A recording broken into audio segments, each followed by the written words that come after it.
Assalamualaikum warahmatullahi wabarakatuh. Perkenalkan, nama saya Fazafi Darawin. Saya dari Prodi PAI kelas 2D yang ingin mengerjakan tugas UAS Ulumul Quran. Kita mulai dari definisi Ulumul Quran. Ulumul Quran adalah ilmu yang mempelajari tentang Al-Quran, termasuk sejarah, tafsir, dan ilmu-ilmu lain yang terkait dengan Al-Quran. Sejarah Ulumul Quran ada masa Nabi Muhammad SAW.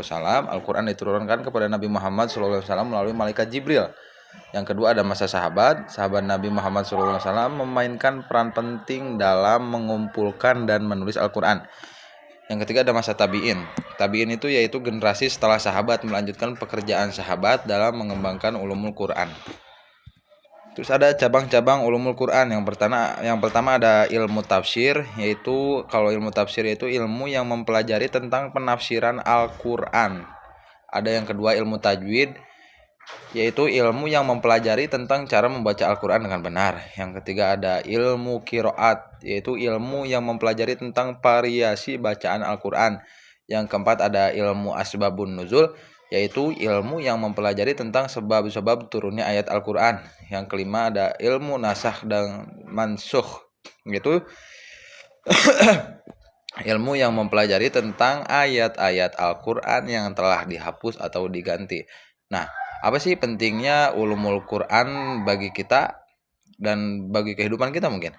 Yang pertama ada memahami Al-Quran dengan benar. Ulumul Quran sangat membantu memahami Al-Quran dengan benar dan juga akurat. Yang kedua pentingnya yaitu mengembangkan penafsiran yang tepat.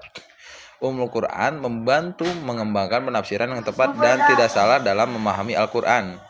Jadi nanti ada tafsir bil ra'i, ada tafsir bil ma'sur kalau nggak salah itu ada. Jadi kita ketika ingin menafsirkan Al-Quran ada ilmu-ilmunya, yang mana ada kriteria tertentu untuk ketika kita ingin menafsirkan Al-Quran. Yang ketiga meningkatkan kualitas bacaan Al-Quran. Ulumul Quran membantu meningkatkan kualitas bacaan Al-Quran dengan mempelajari ilmu tajwid dan qiraat. Nah, itu diantara beberapa pentingnya ulumul Quran bagi kehidupan kita atau bagi diri kita masing-masing. Terusnya ada aplikasi ulumul Quran dalam kehidupan sehari-hari. Yang pertama, membaca Al-Quran dengan benar. Ulumul Quran itu membantu membaca Al-Quran dengan benar dan akurat. 2, mengembangkan pemahaman yang lebih baik. Ulumul Quran membantu mengembangkan pemahaman yang lebih baik tentang Al-Quran dan agama Islam. Yang ketiga, meningkatkan kualitas ibadah. Ulumul Quran membantu meningkatkan kualitas ibadah dengan memahami Al-Quran dan agama Islam dengan lebih baik. Dengan mempelajari ulumul Quran, kita dapat memahami Al-Quran dengan lebih baik dan mengembangkan penafsiran yang tepat dan akurat.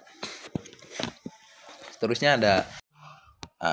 ada metode pembelajaran ulumul Quran. Yang pertama ada metode tradisional, yaitu metode pembelajaran ulumul Quran yang tradisional melibatkan pembelajaran langsung dari guru yang kompeten. Jadi kalau di dalam pesantren itu ada yang dinamakan sorogan Al-Quran. Jadi muridnya yang membaca, terus di depannya ada guru yang yang mengimbangi bacaannya, jadi ketahuan salah atau tidak benarnya gitu.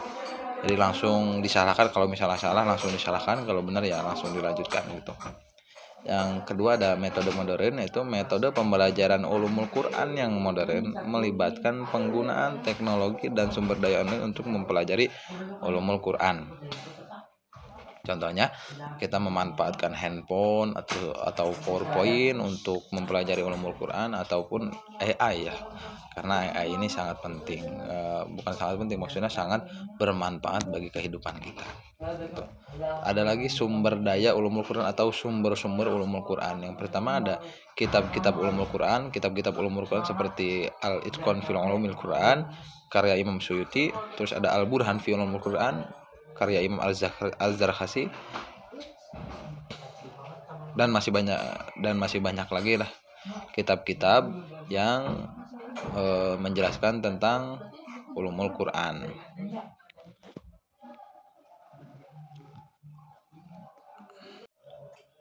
Lanjut, ada manfaat mempelajari ulumul Quran. Yang pertama, meningkatkan pemahaman Al-Quran. Jadi mempelajari ulumul Quran dapat meningkatkan pemahaman Al-Quran dan membantu dalam menafsirkan ayat-ayat Al-Quran. Dua, meningkatkan kualitas bacaan Al-Quran. Mempelajari ulumul Quran dapat meningkatkan kualitas bacaan Al-Quran dan membantu dalam memahami tajwid dan qiraat. Yang ketiga, meningkatkan pengetahuan agama. Mempelajari ulumul Quran dapat meningkatkan pengetahuan agama dan membantu dalam memahami ajaran Islam dengan lebih baik. Dengan mempelajari ulumul Quran, kita dapat memahami Al-Quran dengan lebih baik dan meningkatkan kualitas ibadah kita. Nah, itu sepintas tentang pengetahuan yang saya ketahui tentang ulumul Quran. Masih banyak lagi ya pengetahuan tentang ulumul Quran. Contohnya seperti tadi tafsir, dari ulumul Quran kita tahu ada tafsir, itu ada tafsir bil ra'i, ada tafsir bil matsur. Terus ada juga yang namanya asbabun nuzul Al-Quran yang bagaimana. Jadi asbabun nuzul itu kita bisa mengetahui bahwa ayat ini diturunkannya karena apa gitu. Itu asbab wan nuzul. Jadi sebab-sebab dan sebab-sebab turunnya ayat Al-Quran, atau perbandingan. Jadi memakai analogi mungkin ya, ada saya ingat gitu. Jadi ini ada kaitan-kaitan, jadi ada kaitan ayat satu dengan ayat lain. Nah, itu ada dari ulumul Quran. Ada juga kiroat. Nah, kiroat ini contoh ilmu kiroat ini ada kiroat sabah. Dan dari kiroat sabah ini banyak, jadi beda-beda metode pembacaan. Sama dari dari Nabi Muhammadnya sama, cuman karena ada pembedaan wilayah, jadi lidahnya beda-beda ya setiap wilayah. Jadi mempunyai bahasa atau khas bacaan masing-masing di setiap wilayah. Jadi menurunkan 7 kiroat yang disepakati oleh para ulama dan pokoknya itu 7 kiroat sabah disebutnya. Jadi contohnya seperti ini, wadduha bisa dibaca wadduhe dan seterusnya, banyak lah. Nah, itu tentang ulumul Quran. Selebihnya kurang lebih seperti itu. Kurang lebihnya mohon maaf. Billahi taufiq wal hidayah. Wassalamualaikum warahmatullahi wabarakatuh.